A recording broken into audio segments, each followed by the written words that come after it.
사랑의 하나님 아버지 참으로 감사합니다. 오늘도 하나님의 말씀 안에 하나님의 뜻과 계획과 또 하나님의 섭리를 통해 우리에게 말씀하시는 하나님의 그 메시지를 듣고자 합니다. 성령이 교회들에게 하시는 말씀을 들으라고 말씀하신 그 하나님의 말씀을 기억합니다. 오늘도 우리가 주의 말씀을 듣고 깨달아 우리의 신비에 새기고 오늘도 주님이 원하시는 뜻을 이루어 살아갈 수 있도록 하나님 함께하여 주옵소서. 예수님의 이름으로 감사하며 기도드립니다. 아멘. 오늘 저와 여러분들이 함께 나눌 말씀은 요셉은 형들이 오자 어찌하여 이러한 일을 행했느냐고 묻고 있습니다. 어찌하여 이러한 일을 행했느냐라고 하는 것은 요셉이 형들의 가방에 돈을 그대로 넣고 그리고 베냐민의 가방에는 자신이 가지고 있었던 은자를 넣게 되어지지요.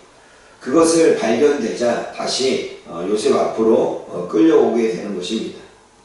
그러면서 요셉이 다가오는 형들에게 어찌하여 이런 일, 어찌하여 내 은자를 훔쳤느냐라고 묻게 되는 것입니다.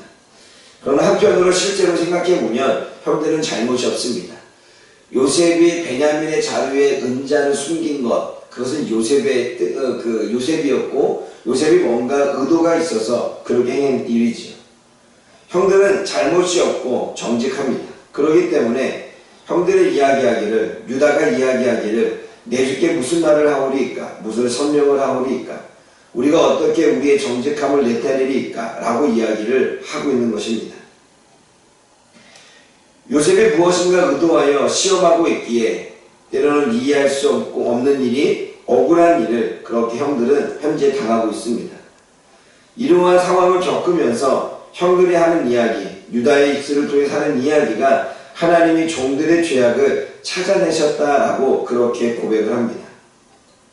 이 말은 자신들이 요셉에게 했던 일을 떠올리며 당시 요셉은 잘못이 없었는데 얼마나 억울했을까라고 하는 것을, 얼마나 괴로웠을까라고 하는 것을 생각하게 되었다는 것입니다.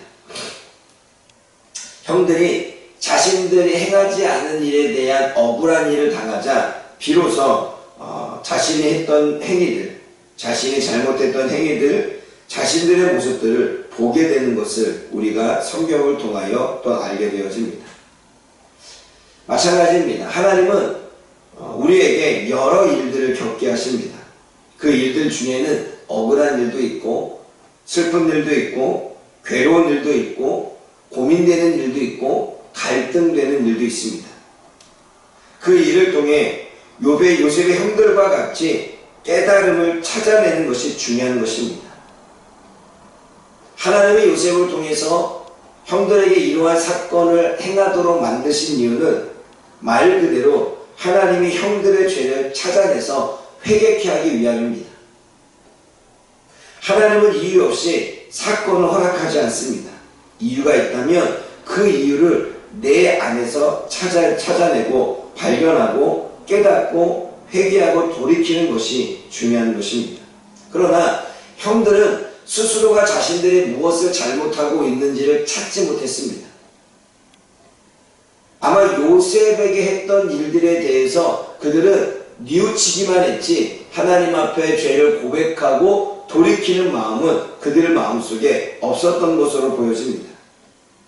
그러게 이 사건을 통해서 요셉이 얼마나 억울했을까, 얼마나 괴로웠을까 라고 하는 것을 경험하게 되고 그리고 요셉의 입장에서 생각하도록 지금 이 일들이 일어나고 있습니다. 형들이 스스로의 잘못을 찾지 못하자 하나님의 사건을 통해 그 죄를 찾게 하시고 보게 하시고 회개하게 하시는 것을 우리는 알 수 있습니다. 현재 저와 여러분들에게 주어지는 일, 현재 저와 여러분들의 삶 가운데 벌어지는 사건들, 문제들로 인해서 우리는 하나님이 우리들의 죄를 찾고 있다는 사실을 알고 있습니까? 우리가 억울한 일을 당하면 나 때문에 누군가는 억울한 일을 당할 수 있었습니다. 우리가 슬픈 일이 있었다면 나 때문에 누군가는 슬퍼한 일도 분명히 있었을 것입니다.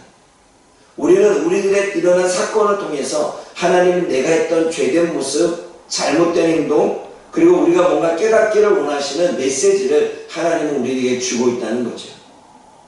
그러기 위해서 지금 우리의 상황 가운데 벌어지고 있는 문제와 사건 속에 하나님이 내가 알고자 원하는 죄가 무엇인지를 찾아내고 회개하고 돌이키는 것이 중요한 것입니다. 우리는 그 스스로 그 죄들을 찾고 있는지 한번 돌아보기를 원합니다. 두 번째는 요셉은 유다가 베냐민과 함께 노예가 되겠다고 말하자 훔친 자만 노예가 되고 다른 사람들은 평안히 아버지께로 돌아갈 것이라고 이야기합니다. 17절을 보면 너희는 평안히 너희 아버지께로 도로 올라갈 것이니라 라고 이야기합니다. 과연 요셉의 형들이 베냐민 없이 평안하게 평안하게 아버지께로 갈 수 있었을까요? 타편으로 생각할 때는 자신들은 붙잡히지 않고 자신들이 노예가 되지 않았기에 다행으로 여겨 평안하게 올라갈 수도 있습니다. 그러나 베냐민은 자신의 가족이고 동생이기에 베냐민을 데려가지 않으면 아버지 야곱이 슬퍼하고 심히 괴로워할 것을 알기에 자신들이 풀려났다고 마냥 평안할 수는 없습니다. 만약 개인주의, 이기적인 사람은 내 일이 아니고 나는 풀려났기에 괜찮다고 생각할 수도 있을 것입니다. 어떻게 동생을 잡혀가고 나는 그 동생이 잡혀간 그 상황 가운데 편안할 수 있을까? 지금 살아가는 우리들의 시대를 보면 우리는 그것을 알 수 있습니다. 지금 우리가 살아가는 사회는 이타심이 부족합니다. 다른 사람은 나와는 상관없다는 생각을 가지고 살아가는 것이 지배적입니다. 다른 사람들의 고통을 받고 있고 다른 사람들이 괴로워하고 있는데도 불구하고 우리는 평안히 살고 있습니다. 왜냐하면 내 일이 아니고 내 문제가 아니고 내가 겪은 일이 아니기 때문입니다. 그러나 그 일이 내 일이라면 내 문제라면 나에게 다가온 사건이라면 평안할 수 있을까? 우리는 한번 좀 고민해 봐야 됩니다. 하나님은 사회, 이 공동체를 중요시 여깁니다. 우리는 사회와 공동체 안에 살면서 내 일이라는 책임의식이 필요합니다. 직접 내가 경험하지 않은 일이지만 공동체 안에서 사회 안에서 어떠한 사건이 일어나고 있다면 내 일로 여기는 책임의식이 있어야 되는 것입니다. 그래서 같이 아파하고 같이 슬퍼하고 같이 문제를 해결하고 같이 할 수 있어야 되는 것입니다. 그것이 하나님이 우리들에게 말씀하신 책임의식, 우리들에게 말씀하신 공동체의식입니다. 그러므로 나는 내 주변에 벌어지는 일을 통해 내 일이 아니기 때문에 다행으로 여기거나 내 일이 아니기 때문에 큰 괴로움 없이 살고 있거나 내 일이 아니기 때문에 괜찮다고 여기며 평안히 살고 있습니다. 아니면 세상에 돌아가는 일들을 내 일처럼 여기고 다른 사람의 일을, 교회 공동체의 일을, 내 가족의 일을, 내 주변의 사람들의 일을 내 일처럼 여기며 함께 아파하고 슬퍼하며 문제를 해결하려고 하고 있는지 우리는 고민해 봐야 됩니다. 그러한 마음가짐이 있다면 우리들에게는 책임의식이 있는 거고 공동체의식이 있는 거고 우리는 이타심이 있는 것입니다. 그러나 다행으로 여기고 내 일이 아닌 것처럼 여기고 상관없이 살아간다면 우리는 개인주의, 이기적인 그러한 의식 가운데 살고 있음을 알 수 있습니다. 그러므로 나는 개인주의인지 나는 이타심을 가진 공동체 삶을 살고 있는지 한 번쯤 우리 자신을 되돌아보기를 원합니다. 마지막 세 번째로는 18절 말씀을 보면 유다가 요셉에게 가까이 가서 뭔가 대화를 시작합니다. 그리고 요셉에게 내 주의 귀에 한 말씀을 아뢰게 하소라고 하며 장황한 이야기를 하지. 아버지와 자신의 대화, 아버지가 요셉을 잃고 일어난 슬픔, 베냐민까지 잃으면 아버지는 정말 힘든 삶 속에서 죽을 수도 있다라고 하는 이 여러 가지 이야기를 합니다.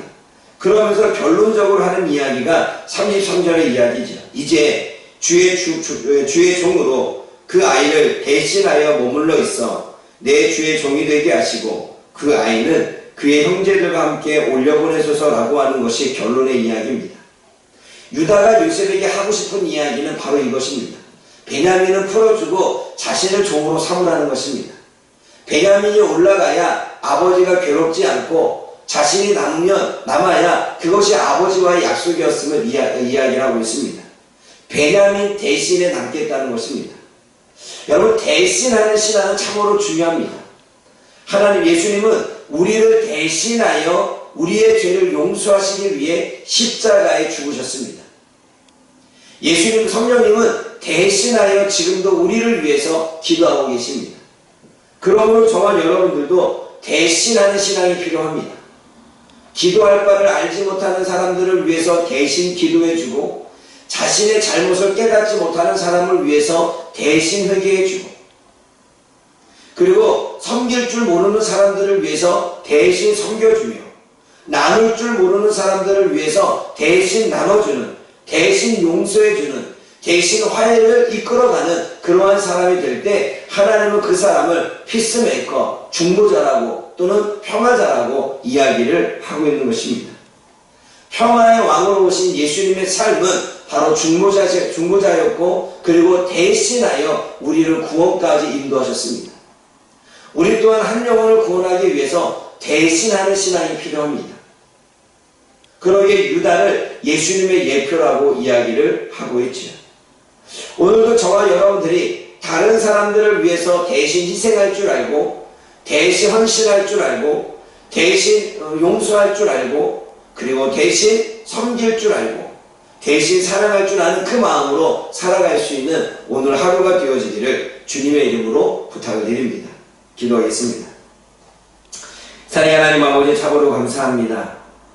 오늘 하나님이 우리에게 주시는 말씀을 통해 하나님, 우리는 우리의 모습을 또한 되돌아보기를 원합니다. 때로는 우리는 이 세상을 살아가면서 여러 일들을 겪게 되어집니다. 그러나 여러 일들을 겪을 때 그 겪는 그 상황 가운데 하나님의 메시지를 들을 수 있는, 때로는 우리의 죄된 모습과 잘못된 모습을 찾아낼 수 있는, 뭔가 깨달을 수 있는 우리가 되게 하여 주옵소서. 여러 일들이 다가올 때 억울하다, 재수없다, 나에게 왜 이런 일이 생겼느냐 라고 원망하고 불평하기보다는 그러한 사건을 통해서 하나님의 메시지, 하나님의 가르침, 하나님이 하시고자 원하시는 그 뜻과 의도를 찾아갈 수 있는 우리가 되게 하여 주옵소서. 특별히 하나님, 우리는 내일이 아니면 때로는 관심이 없고, 내일이 아니면 다행으로 여기고, 내일이 아니면 괜찮다고 생각하며 살아갈 때가 많습니다. 점점점 가면 갈수록 책임의식이 사라지고, 이타심이 사라지며 공동체 의식이 사라지는 개인주의적인 성향을 보이는 것을 하나님, 우리가 알 수 있습니다. 그러나 우리만큼은 하나님의 말씀을 기준을 통해서 나보다 다른 사람을 먼저 살필 수 있는 마음이 있게 하여 주옵소서. 사회에 대한, 공동체에 대한 책임의식이 있게 도와주시고, 그 모든 일을 내 일처럼 여겨 내 안에서 하나님 그 일들을 이루어갈 수 있는 우리가 되게 하여 주옵소서. 특별히 유다와 같이 대신하는 신앙, 예수님과 같이 대신하는 삶을, 성령님과 같이 대신할 수 있는 그러한 삶이 우리의 삶이 되어지기를 원합니다. 기도할 바를 알지 못하는 이들을 위해 대신 기도할 수 있고, 섬기지 못하고 사랑하지 못하는 이들을 위해 대신 섬기고 사랑하며, 또는 화해할 줄 모르는 사람들을 위해 대신 화해하고, 회개할 줄 모르는 사람들을 위해 대신 회개함으로 예수님이 걸어갔던 그 길을 걸어갈 수 있는 우리가 되게 하여 주옵소서. 예수님의 이름으로 감사하며 기도드립니다. 아멘.